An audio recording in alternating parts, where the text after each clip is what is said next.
89. Ang Maharlika Fund, ang target nila sa ito ang 250 billion.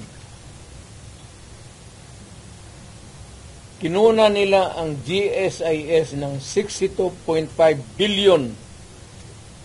Yan, pera rin ng mga taga-gobyerno yang empleyado. Kami sa namin. Sa mga trabahante yan, mag-housing loan ka, ito, kinuha, binigay para ayuda.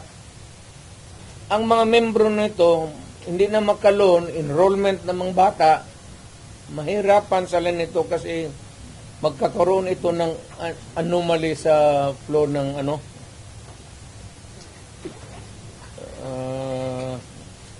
ang SESS, kinuha rin 62 billion. Private rin yan. Para sa mga empleyado, LBP 62 billion. DBP 62 billion. Kaya yang sa sundalo, pati yung retirement nila patayan.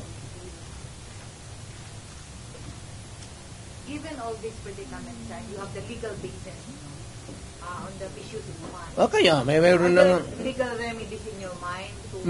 Meron na. Lahat ito, the example yung PhilHealth na binara sila, yun yan. Hindi man nila pera ito lahat. Ito ang problema ngayon. Gastusin nila ito, naiwan what is left from the original nila. Kagaya nitong PhilHealth, 89 billion. Ang naiwan ay 29 billion na lang. So, kung walang pera, anong gawin nila? Maghiram. But they juggle. Foreign borrowing. Wala na silang majagol dyan. Ano ba jagol-jagol? Tignan mo. Bakit ang majagol? We transfer it, diba? From private to government. Hindi na ito, hindi na kailangan i-jagol. Andiyan na sa kanilang kamay. Ano pa jagulin nila yan? They would spend it, ayuda. Hindi na may jagol mo yung ayuda.